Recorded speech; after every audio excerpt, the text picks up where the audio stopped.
कार्यकर्ता सम्मेलन के माध्यम से हमने अपने सभी शुभेच्छुओं को ये कह दिया है कि दल का कोई प्रत्याशी मैदान में नहीं है और गठबंधन भी किसी दल से नहीं है। तो आप लोग स्वविवेक से, स्वेच्छा से, जहां चाहें, जिसको चाहें मतदान करें, समर्थन करें, आशीर्वाद दें। लेकिन आपकी मुलाकात विनोद सोनकर, संजीव बालियान से हुई, अमित शाह जी से भी बेंगलुरु में आपकी मुलाकात हुई। इस मुलाकात के बाद भी आखिरकार न्यूट्रल रहने का फैसला क्यों? नहीं, हम बताते हैं। देखिए, मुलाकातें तो सब समय, आपने जैसे भाजपा प्रत्याशी का नाम लिया तो मुलाकात करने सपा प्रत्याशी भी आए। आप भी कई पत्रकारों से मिलते हैं तो क्या उनके चैनल में थोड़ी शामिल हो जाते हैं? या हम लोग राजनीति में हैं, अलग अलग दलों के नेता, भेंट होती रहती, बात होती रहती है, संबंध सबसे अच्छे हैं। लेकिन जब तक दल का गठबंधन नहीं हुआ है तब तक एक दल का नेता दूसरे दल के मंच पे या कैसे जा सकता है ये? लेकिन राजा भैया, जब राज्यसभा के चुनाव हुए थे उस समय में आपने जी एक स्टैंड लिया था, लेकिन इस बार वो स्टैंड जब नहीं, गत 8 वर्षों से। ये द्विवार्षिक चुनाव है, इसलिए कि हम दर्शकों को भी बता दें कि हर 2 वर्ष पे राज्यसभा का और विधान परिषद के चुनाव होते रहते हैं। इसमें विधायक वोट देते हैं और राज्यसभा और विधान परिषद के सदस्य चुने जाते हैं।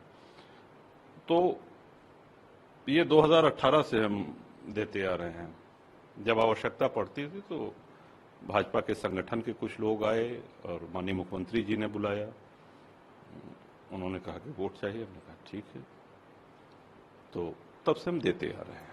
लेकिन जो आपका स्टैंड है तो उसको लेकर के कार्यकर्ताओं में गुट बन गया है, कुछ लोग सरोज जी के समर्थन में खुलेआम देखे गए हैं, तो आप जो जहां है खुलेआम है, उसमें कहीं कोई दबने वाली बात नहीं है। जो जिसके भी समर्थन में खुलेआम है।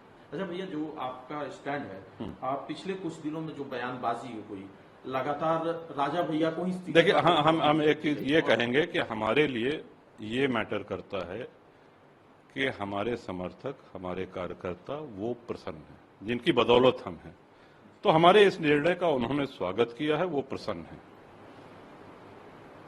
लेकिन जिस तरह से निजी तौर पर आपको चुनौती देने की कोशिश की गई, अनुप्रिया पटेल है, चाहे जो यहाँ से सांसद है विनोद सोनकर, या क्षत्रिय समाज को लेकर के कई बातें कुछ लोग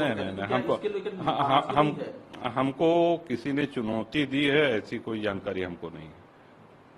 और जो बयानबाजी है हुई है क्षत्रिय समाज को लेकर, उसको लेकर के कोई नाराजगी नहीं, यहाँ पे किसी ने बयानबाजी नहीं करी है। जो मोदी जी का नेतृत्व है या उनका व्यक्तित्व, उसको लेकर के आप क्या सोचते हैं? अद्भुत नेतृत्व है और भारत को बहुत आगे ले गए और बहुत से ऐसे निर्णय लिए उन्होंने जो अभूतपूर्व। कार्यकर्ता सम्मेलन के माध्यम से हमने अपने सभी शुभेच्छुओं को ये कह दिया है कि दल का कोई प्रत्याशी मैदान में नहीं है और गठबंधन भी किसी दल से नहीं है। तो आप लोग स्वविवेक से, स्वेच्छा से, जहां चाहें, जिसको चाहें मतदान करें, समर्थन करें, आशीर्वाद दें। लेकिन आपकी मुलाकात विनोद सोनकर, संजीव बालियान से हुई, अमित शाह जी से भी बेंगलुरु में आपकी मुलाकात हुई। इस मुलाकात के बाद भी आखिरकार न्यूट्रल रहने का फैसला क्यों? नहीं, हम बताते हैं।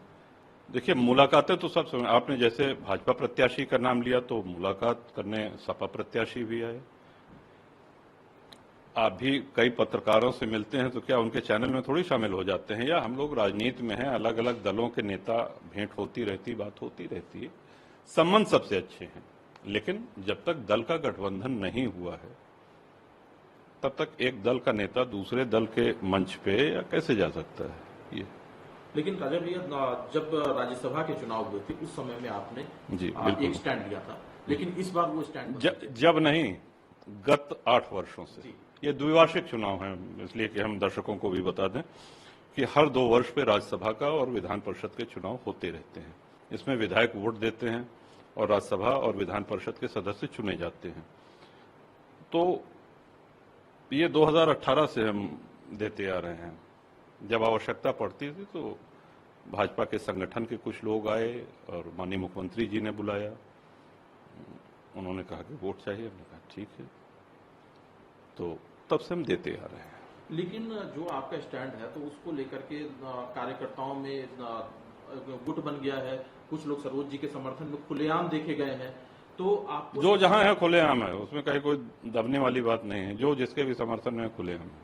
अच्छा भैया, जो आपका स्टैंड है, आप पिछले कुछ दिनों में जो बयानबाजी हुई, लगातार राजा भैया को ही देखिए, हम एक चीज ये कहेंगे कि हमारे लिए ये मैटर करता है कि हमारे समर्थक, हमारे कार्यकर्ता वो प्रसन्न हैं, जिनकी बदौलत हम हैं।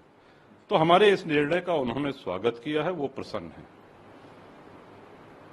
लेकिन जिस तरह से निजी तौर पर आपको चुनौती देने की कोशिश की गई अनुप्रिया पटेल है, चाहे जो यहाँ से सांसद है विनोद सोनकर, या क्षत्रिय समाज को लेकर के कई बातें कुछ लोग हमको किसी ने चुनौती दी है ऐसी कोई जानकारी हमको नहीं है। और जो बयानबाजी है हुई है क्षत्रिय समाज को लेकर, उसको लेकर के कोई नाराजगी नहीं, यहाँ पे किसी ने बयानबाजी नहीं करी है। जो मोदी जी का नेतृत्व है या उनका व्यक्तित्व, उसको लेकर के आप क्या सोचते हैं? अद्भुत नेतृत्व है और भारत को बहुत आगे ले गए और बहुत से ऐसे निर्णय लिए उन्होंने जो अभूतपूर्व।